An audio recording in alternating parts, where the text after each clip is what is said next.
वो नेत्रों से देख नहीं पाते, बिजली चमकती है तब आंखें चकाचौंध हो जाती है। तो 9 मिनट देते प्रभु से कड़िदंबर आए और गुंजावतन से परिपिच्छल सलमत आए। गुंजा के पुष्प जिन्होंने धारण कर रखे हैं, मोर की पांख को मस्तक पर धारण कर रखी है, जिनके गले में दांत, श्रृंगी और सींग आदि धारण कर रखे हैं। ऐसे भगवान जो पशुपांग जाए, जो एक पशुओं को पालने वाले हैं, उसके पुत्र हैं। पशु अंग जाए, जो पशु जिसका धन है, पशुपति है, अर्थात जो पशुओं को रखता है, ऐसे पशुपालक का एक गुर्जर का जो पुत्र है और कहलाता है। और स्वयं भी जो पशुओं का पालन करते हैं, ऐसे भगवान को मेरा बार बार नमस्कार है। हे भगवान, मुझे यह आश्चर्य है और इन वालों को, इन बछड़ों को मैं प्रणाम करता हूँ, क्योंकि इस चराचर जगत में तेरे सिवाय कोई नहीं है। ये बछड़े आप ही हैं, ये ग्वाले हैं वो भी आप हैं। इसलिए ये जो बछड़े हैं, ये बछड़े पशु नहीं है। ये ऐसा नहीं है कि इनको ज्ञान नहीं है, आपकी लीला है। 12 महीने तक आप ग्वाले बन करके, बछड़े बन करके आपने ब्रजवासियों के साथ में लीला की, उनके साथ रहे। यह आपकी महिमा है। आपने मेरे को मोहित कर दिया और मैंने ग्वालों को, इन बछड़ों को बंद कर दिया, फिर भी इनको कोई भूख प्यास नहीं है। साल भर तक ये कितना लंबा समय इन्होंने कैसे बिता दिया, इनको मालूम ही नहीं होने दिया। और साल भर तक आपने उस ब्रज में गायों का दूध चूंगा और ब्रज की स्त्रियों के द्वारा आपने स्नान है, आलिंगन है, भोजन है, क्रीड़ा है, ये सब की है। इसलिए मैं आपकी माया से मोहित होकर के ये सब किया। इसके लिए आप मुझे क्षमा करो हे प्रभु। ये सब चेष्टा मैंने उन ग्वाल बालों को और बछड़ों को बंद किया, ये आपकी इच्छा से ही हुआ है। मेरे में जो इच्छा पैदा हुई है वो आपकी इच्छा से पैदा हुई है। जगत में जो कुछ भी जहाँ जहाँ जो जैसे जैसे होता है, प्राणियों में नाना प्रकार की भावनाएं पैदा होती हैं, वो सब आपकी इच्छा से ही होती हैं। ऐसे भगवान श्री कृष्ण को मेरा बार बार प्रणाम है। ब्रह्मा जी महाराज स्तुति करके हंस पर आरूढ़ होकर के नारायण वहाँ से चले जाते हैं और सायंकाल के समय वही सभी ग्वाल बाल बछड़े ब्रज में जाते हैं। तो आज वालों ने अपने घर में जाकर के सारी बात बताई कि हम सुबह गए थे अंधेरे अंधेरे, तब एक अजगर ने हमें मुंह में निगल लिया और घनश्याम ने उस अजगर से हमें मुक्ति प्रदान की। वो अजगर रास्ते में पड़ा हुआ है। हम सायंकाल के समय आए तो उस समय वो वैसा ही सूखा पड़ा था, उसका कंकाल, और हम उसके ऊपर चढ़ करके उसके भीतर जा करके बाहर आकर के आए हैं। और तो और हमने वो कलेवा पूछा। श्याम सुंदर ने कहा बछड़े दूर चले गए हैं। तब हम बछड़े लाने के लिए गए, वहाँ हमें कोई गुफा में बंद कर दिया। हम बहुत पुकार करते हैं, हमें गुफा से कोई ने मुक्त नहीं किया। इधर उधर हम दौड़ते रहे बछड़ों को लिए हुए, और जब हम बाहर निकले तो क्या देखते हैं, ये 4 मुख वाला ब्रह्मा हंस पर आरूढ़ होकर के भगवान श्री कृष्ण और बलदेव की और हम सब की स्तुति करके गए और कहते हैं कि 12 महीने तक तुमने बछड़े बन करके, ग्वाल बाल बन करके और ब्रज में लीला की है।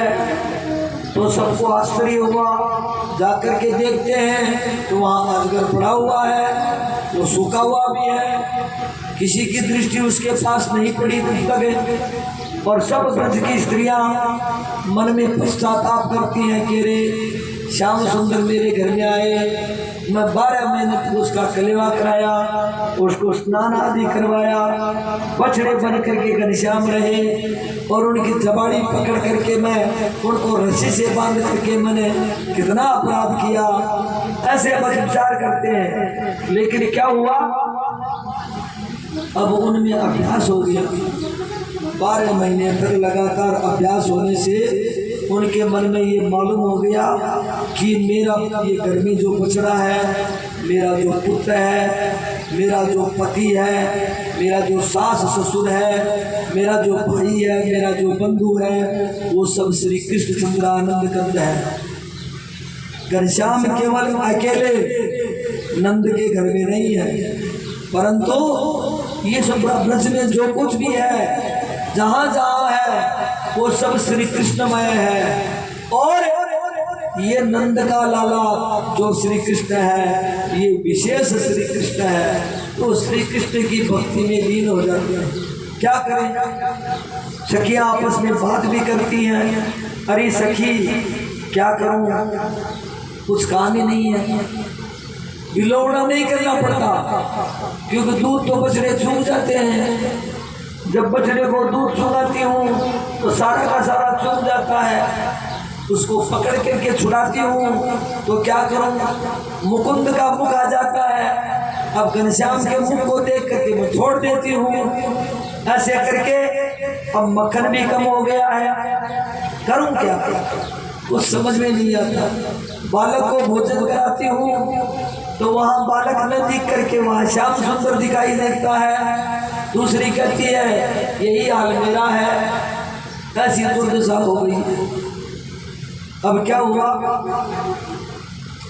अब वो गाय बछड़े नहीं चराते, अब मित्रों के साथ में गाय चराने के लिए जाते हैं। और गाय चराने जाते हैं तो वहाँ उस मैदान में पास की ढाणियों से, खरवटों से, आसपास के गांवों से लोग बाग चराने के लिए आते हैं। बूढ़े भी आते हैं, जवान भी आते हैं, कोई औरतें भी आती हैं।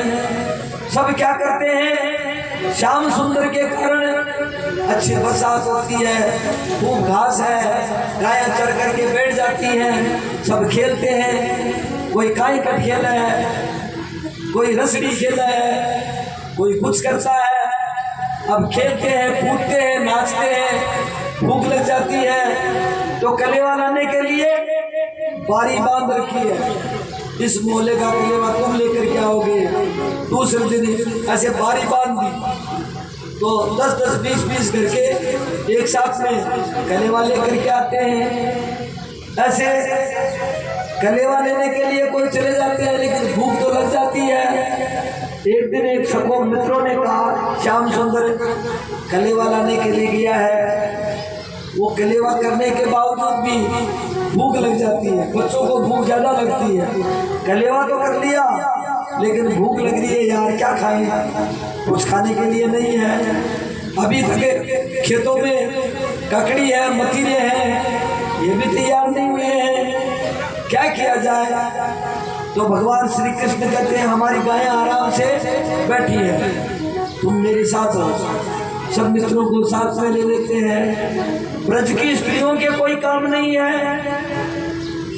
ब्रज की स्त्रियां नंद के घर में चली जाती हैं, आपस में बातें करती हैं, जो जो भगवान श्री कृष्ण की लीलाएं हैं उनके बारे में सोचती हैं कि ये कठोर है या कोमल है, कैसे कैसा है,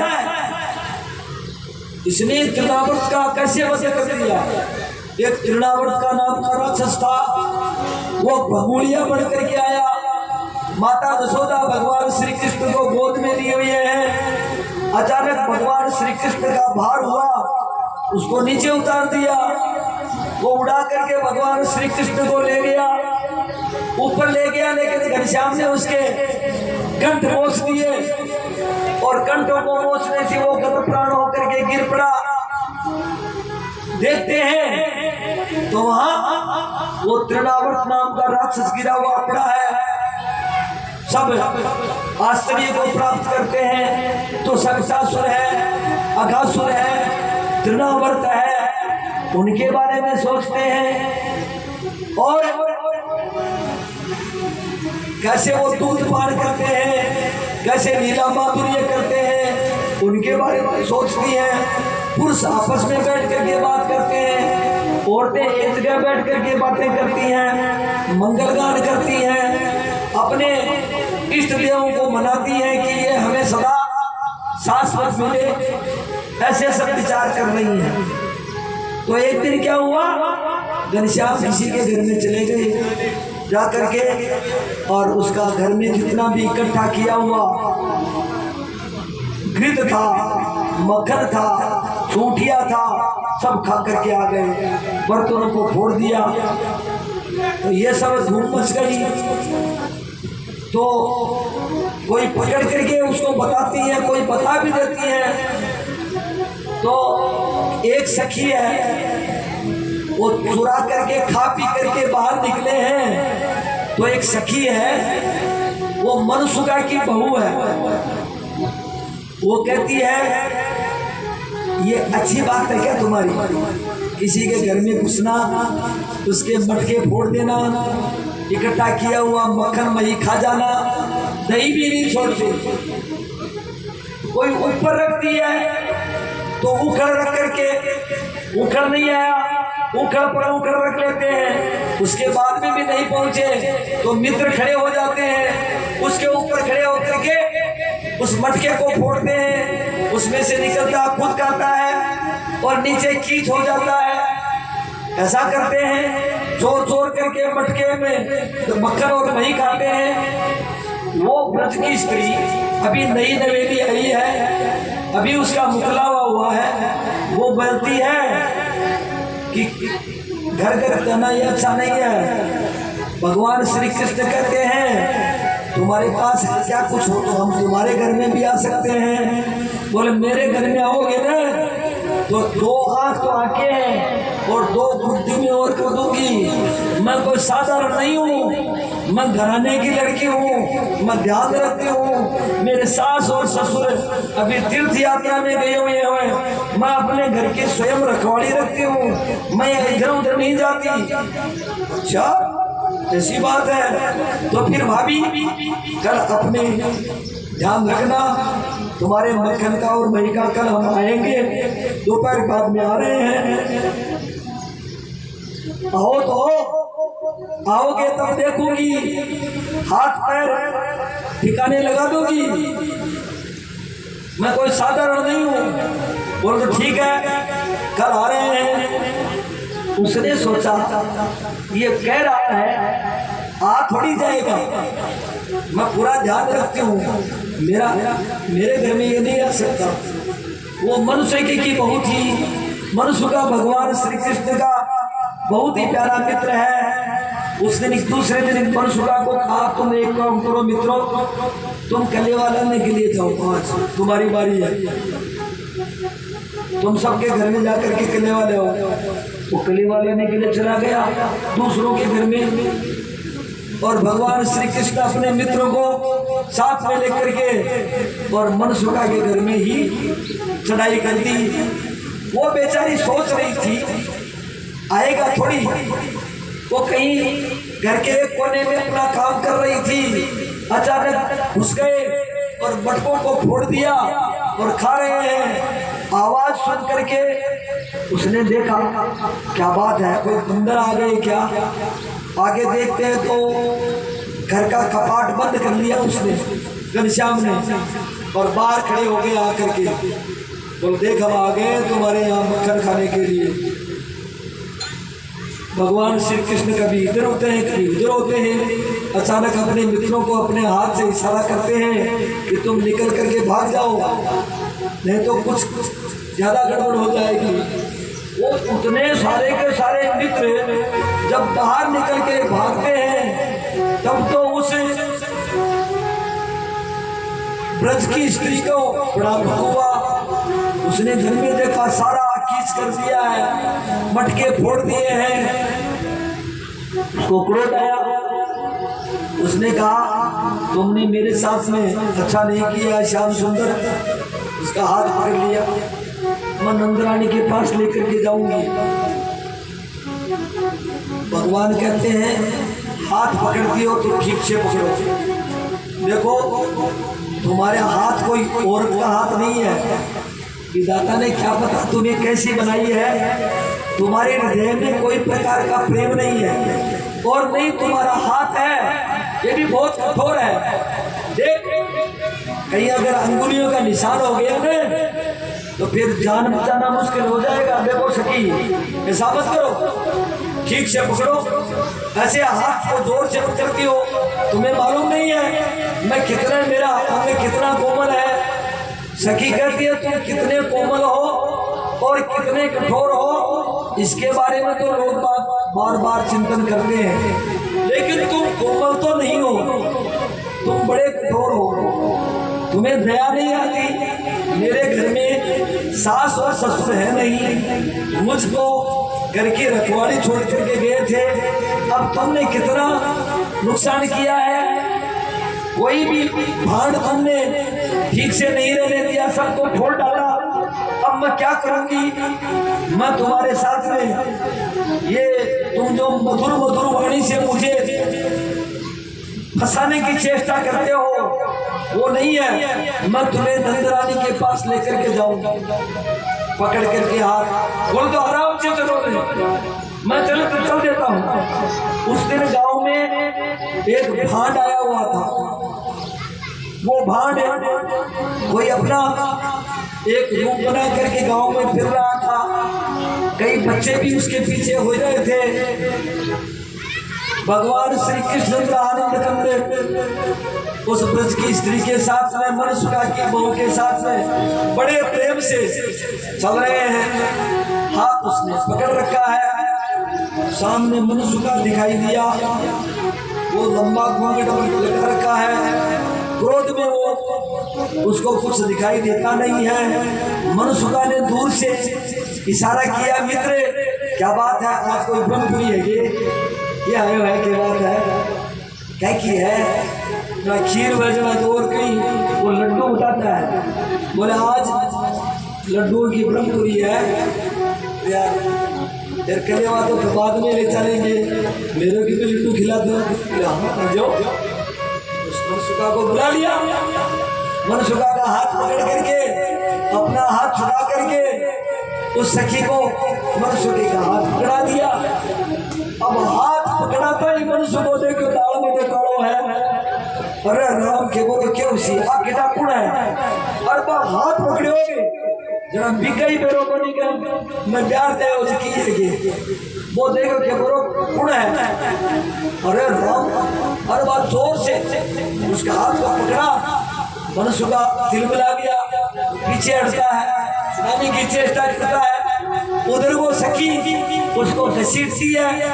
अब ब्रज में कंकर है, अब मुंडिया कांकरा है, और कंकरों में उसको घसीटती है। अब बेचारे के न्याय तो अभी ससुराल से जो आया था ना कपड़ा वो उसने पहन रखा है, सुंदर मुकुट बना पहन रखा है। मुकुट का तो कोई ठिकाना ही नहीं रहा। तो कुर्ता भी घसीटते रास्ते में रह गया। उसकी धोती वो भी फट गई, उसके घुटने वो भी उनमें भी घसीटते ले जा रही है। और जो वो घसीटती है तो ही वो बाल बाल जोर जोर से चिल्लाते हैं और हंसी करते हैं। और जो हंसी करते हैं तो ही वो जोर से घूंघट निकाले हुए रगड़ते हुए वो बालक उसकी आवाज को सुनने ही नहीं देते। उनको ऐसा मौका नहीं दिया कि बेचारे मनसुखे की बहू ये सोचे कि हमारे पति परमेश्वर हैं, उनको मैं घसीट करके नंद के द्वार पर ले जा रही हूँ। और नहीं मनसुखा को मालूम है कि ये मेरी धर्मपत्नी है या कोई मेरे को घसीट करके ले जाने वाली कोई कौन है। ऐसे हम सोचो मन में कोई मोटार में बिकी लुगाई बालाजी का मंदिर में रगड़ करके घसीट ले जाए, बिकी के दशा है भाई। और लोग गाँव का हंसा देते ताली और भाई भगवान को नंद को मैं तो खटो लिया और बालाजी मंदिर तैयार है और कोई नई पीदड़ी आई आपका मोटार नहीं है रगड़ की सब ले जाए और थोड़ा ताली प्लेटे रंग से जरा कतवान आवे के भीतर अब बेचारा मनुष्य की क्या हालत होगी। मेरे तो मन में किया हुआ है ये भगवान। अब सब बाल बाल वो हल्ला करते करते उसके भी जोश मिलता है कि वाह मैंने आज अच्छा काम किया है। श्याम सुंदर को रगड़ रगड़ करके ले जा रही हूँ। घनश्याम जाकर के डोडी पर बैठ गया। माता जसोदा ने देख लिया। जसोदा से कहती है लाला आज तुम गायों में गए थे, इतने जल्दी कैसे आ गए? बोले भैया आज गांव में एक खेल आया हुआ है, एक भांड आया हुआ है, उसको देखने के लिए आया हूँ। तो मैया ने देखा भाई भांड आया तो कुछ लेगा, तो बेचारी कोई वस्त्र है आभूषण है उन चीजों को जचा करके रखती है। तब तक तो भांड आ चुका है और वो बच्चे वो अल्लाह करते करते पूछते हैं।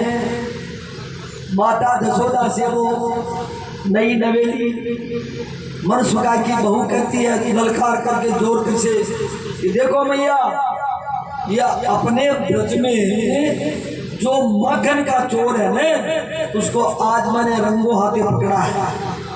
ये है माखन का चोर। बोला हाँ बेटी ये हाँ मैंने देखा है और ये इतने जो ग्वाल बाल हैं इनको भी ये साथ में लेकर के गया था। मैंने इसको पकड़ लिया, छुटाने की चेष्टा भी की, लेकिन फिर मैं जो हूँ मैंने असली दूध पिया है मेरी माँ का, इसलिए मैं इसको घसीट करके लेकर के आई हूँ।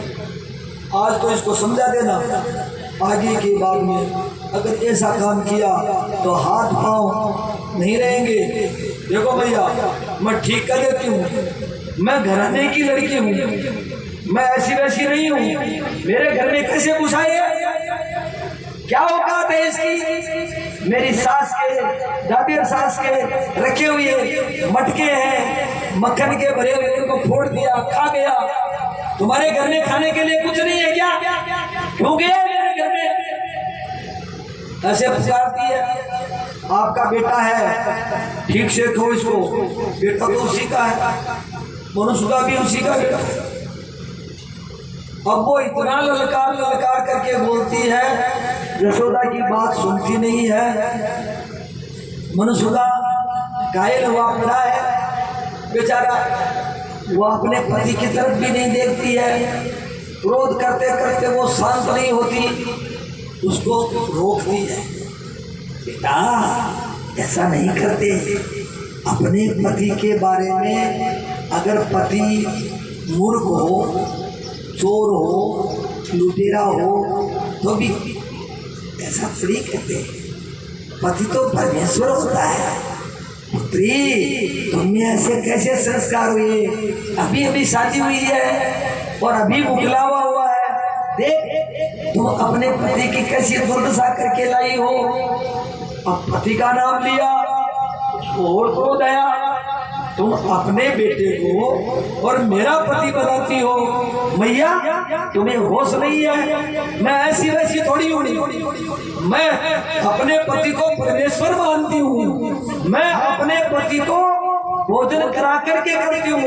आज वो कलेवा नहीं लेकर के गए, अभी तक मैंने भोजन नहीं किया है, झूठ नहीं बोलती, सौगंध से कर रही हूँ, केवल पानी पिया है, बस इतना डा हूँ। तुमने दूसरे को मेरा पति कैसे बता दिया? तुम्हें शर्म नहीं आती? तुम नंद रानी हो, इस नगर की मालिकिन हो, और जैसे तैसे भी हर कुछ कह देती हो, तुम्हें शर्म नहीं आती? नंद रानी कहती है, सुनती नहीं। फिर उसको कहा, तुम देखो तो सही। अरे बेटा, तुम अपना आपको सामने आकर के इसको दिखाओ। वो मनसुखा बोलता है, तुम तो अतोलों को काट रहा क्यों है? देखते मेरे का नहीं है, जरा तो मेरी आदशाई क्यों करती? एक तो आख्या में चीज की मैया ही तो होश ही तो नहीं क्या कोई मेरी ईयान की दशा करी है। ये भगवान, अम्मा भाई के बीच में के मुंडो दिखा क्यों? मेरे तो मन में आवे कि भगवान मेरा प्राण ले ले तो सब मन सुबह जब बोले हो जरा देखियो। अब ये बताओ, अभी में के बीती हुई ना, यहाँ भगवान श्री कृष्ण है। आपका भाई ने का सागर भी, बाकी को छोड़िए। मनसुखा की बहू कृष्ण भगवान को देखती है। मनसुखा को भगवान श्याम सुंदर कहते हैं, क्योंकि सल्ला लाडू खाया पड़ा, लोगों को मालचो को लगा है, घर को माल देख के सुन गए, तेरे घर में बड़े आगे जरा देख के हालत करिए थारा घर वाली नदी, लोगों को मालचो को लगा, मेरे सागे जा माखन खायो, स्वाद आयो ने। इस प्रकार से भगवान श्री कृष्ण ये माखन चोर लीला करते हैं। एक दिन की बात है, नंद बाबा सुबह सुबह स्नान करने के लिए जाते हैं। सर्दियों का समय है। नंद बाबा से कृष्ण भगवान और बलदेव दोनों बातें पूछते हैं। अनेक प्रकार के प्रश्न पूछते हैं और अनूठे प्रश्न पूछते हैं, जिनका उत्तर नंद बाबा नहीं दे पाते। तो क्या कहते हैं? सो जाओ, सुबह जल्दी उठना चाहिए, देर तक सोते नहीं हो। बाबा सुबह उठते हैं तो ठंड लगती है, तेरे को तो नहीं लगती है? मैं तो सुबह सुबह यमुना में स्नान करने के लिए जाता हूँ, सूर्योदय से पहले आ जाता हूँ। एक दिन नंद बाबा स्नान करने के लिए गए, अंधेरे अंधेरे। कृष्ण और बलदेव दोनों उठे, बलदेव को उठाया, यमुना के तट पर गए और वहां जाकर के नंद बाबा के जो वस्त्र हैं, जो बाहर रखे हुए हैं, धोती दुपट्टा, उसको उठा करके ले आए। और मनसुखा की बहू के, मनसुखा के घर के पास से होकर के गुजरते हैं। मनसुखा की बहू बाहर झाड़ू लगा रही है। उन दोनों को देख करके, कोख में उनके कपड़े हैं नंद बाबा के, तो देख लिया। बोले हाँ चोरी करके आए हो? बोले हाँ। कृष्ण भगवान ने कहा, भाभी चोरी करके आए हैं। किसकी चोरी की है? बाबा की। नंद बाबा के कपड़े हैं और बता देना, तुम्हें कोई दंड दिलवाना है वो कर लेना। चोरी हमारे बाबा की करके आए हैं, देखो ये कपड़े हैं, और तुम बता देना, और तुम्हारे जी में आए वैसा कर देना। अब वो इंतजार कर रही है। नंद बाबा भी इधर उधर कपड़ों को ढूंढ रहे हैं। मन में सोचा, अभी कोई बंदर भी नहीं आया है, अभी तो भोर का समय है, सूर्य भी उदय नहीं हुआ है। मैं कपड़ा बताया तो था, यहीं पर रखा था, फिर क्या हुआ? फिर अभी तो कथा सोचा, हो सकता है मैं कपड़ा लेकर के नहीं आया। मैं एक सीधा रास्ता जाता है, उधर से निकल जाता हूँ। ये लोग कहेंगे बाबा कपड़े लेकर नहीं गया, वो चुपके से नंद बाबा जा रहा है और मनसुखा के घर की तरफ से होते हुए जा रहे हैं। मनसुखा की बहू कहती है, बाबा आपके पकड़े कपड़े जो चुराए हमने, उसका मुझे मालूम है। नंद बाबा ने कहा तुम्हें कैसे मालूम? मैंने देखा है चुराते हुए और चुरा करके ले गए हैं, उनको भी मैं जानता हूँ, चलो मैं तुम्हें बताती हूँ। नंद बाबा को साथ ले लिया, उन्हीं के घर में चले गए और जाकर के कहती है कृष्ण और बलदेव इन्होंने तुम्हारे कपड़े चुराए हैं। श्री कृष्ण और बलदेव ने जहाँ नंद रानी ने रात्रि में उन कपड़ों को सजा करके रखा है वहीं भगवान ने रख दिए। अब नंद बाबा से कहें ये चोर हैं, ये घर घर में चोरी मक्खन की चोरी करते हैं और अब तुम्हारी चोरी की है और कल के लिए क्या पता है कहाँ जा करके राजा के घर में जा करके कोई खजाने को लूटेंगे, ये चोर है तुम्हारे पुत्र। ऐसा सुन करके नंद रानी बाहर आती है, क्या बात है? बोले ये महल लेकर आई है मेरे को और मेरे कपड़े मैं लेकर के तो गया था लेकिन मुझे मिले नहीं। नंद रानी देखते आप कपड़े लेकर के नहीं गए, कपड़े तो आपके वहां जा रखे थे वहीं पड़े हैं। वो बेचारी कहती है ये इन्होंने वापस ला करके रख दिए हैं, मैंने अपने नेत्रों से देखे हैं और मेरे को बतला करके आए हैं, यही चोर है।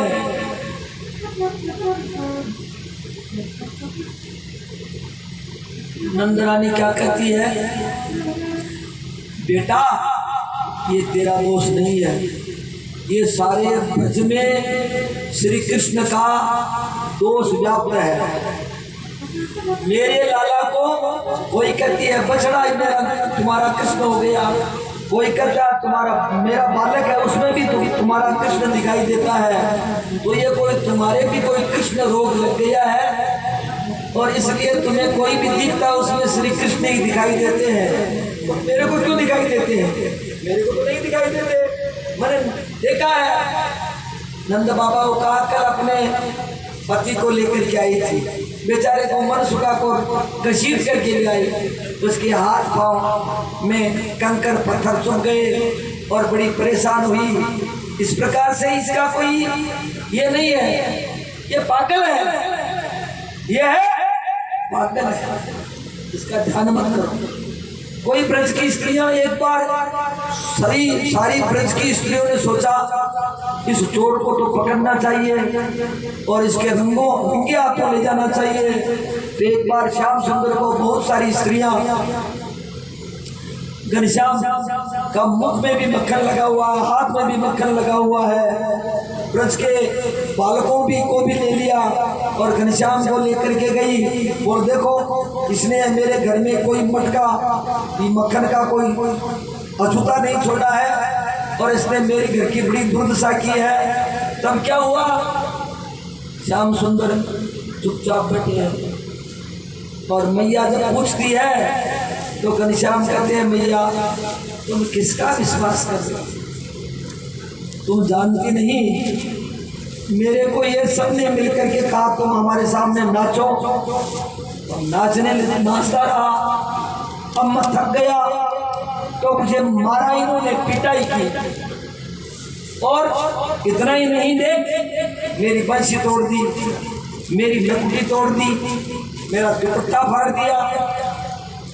ये बड़ी ढीठ है, मैं इनके मेरे जैसा सुंदर बालक नहीं है इसलिए इनके चुभन है, ये ईर्ष्या करती है और मुझे परेशान करती है, मुझे नचाती है। क्या करूं मैया, तुम इनकी बात पर विश्वास करती हो, ये नहीं है, देख लो। और मुझे बहुत मारा, जगह जगह दर्द हो रहा है, क्या करूं? भैया मन में सोचती है अरे ये कोमल अंग वाला मेरा बालक है, इसके साथ में इन्होंने कितनी दुर्दशा की है। इस प्रकार से भगवान श्री कृष्णचंद्र आनंद कंद लीला माधुर्य प्रदान करते हैं। कुछ समय के लिए थोड़ा विश्राम कर देना चाहिए, आज तो 2 भी बज गए हैं, मालूम ही नहीं रहा। गोविंद जय जय गोपाल जय गोविंद, गोविंद जय जय गोपाल जय जय गोविंद, जय जय गोपाल जय रमन हरि गोविंद।